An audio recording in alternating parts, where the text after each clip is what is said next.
జనసేన పార్టీతో పాటుగా పవన్ కళ్యాణ్ చేసేటటువంటి ఏ కార్యక్రమానికన్నా ముందుండి నడిపించేటటువంటి అభిమాని ఇలా అవడం పట్ల పవన్ కళ్యాణ్ కూడా తీవ్ర కలత చెందినటువంటి సందర్భం. ఈ విషయం గురించి మాట్లాడడానికి వినోద్ రాయల్ గారి తల్లి ఉన్నారు. అమ్మ చెప్పండి.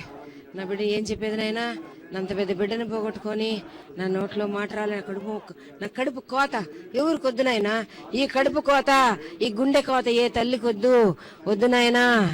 అభిమానులు మీరు మంచి మంచి కార్యక్రమాలు చేయండి, మీ హీరోలను అభిమానించండి, కానీ గుంపుగా పోండి, భద్రంగా రండి ఇండ్లకి, తల్లిదండ్రుల దగ్గరికి. కానీ నా బిడ్డను అన్యాయంగా పొట్టన పెట్టుకొని 22 ఏళ్ళ బిడ్డ 60 రోజులు కానుంటే వాడు దేశం వదిలిపోయి అమెరికాలో కూడా నేను పవన్ నిజం చేస్తానని నా బిడ్డ. మేము ఏడా ఫోకస్ అయ్యే మనుషులు కూడా కాదయ్యా, అందరికీ తెలుసయ్యా విషయం. ఒక చిన్న బిడ్డయ్యా, భద్రంగా సాకినామయ్యా మేము. ఎగుడు మంచి ఫ్యామిలీ, వాళ్ళ తండ్రి మంచి ప్రయోజకుడైన ఇంజనీర్, అసిస్టెంట్ మేనేజర్. ఆయన మేము ఎడ్యుకేటెడ్స్ అయ్యా.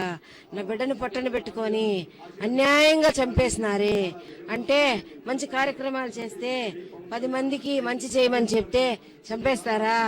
వాళ్ళ ఇష్టం నాయనా, వాళ్ళ అభిమానం కొద్దీ వాళ్ళ అభిమానులు ప్రేమించుకుంటారంతే. దానికి ఇంత దారుణం చేస్తారా? గుండెకాయ బయటకు వచ్చేటి చంపేస్తారా?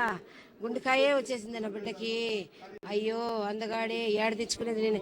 నాకు దిక్కు లేని వాళ్ళని చేశాడు తల్లిదండ్రులని. ఒక్క బిడ్డనైనా మాకుండేది, కానీ నా బిడ్డ నాకు ఎత్తి పట్టించిన వాళ్ళకి మాత్రము ఆ 2 ఉండారు. వాళ్ళు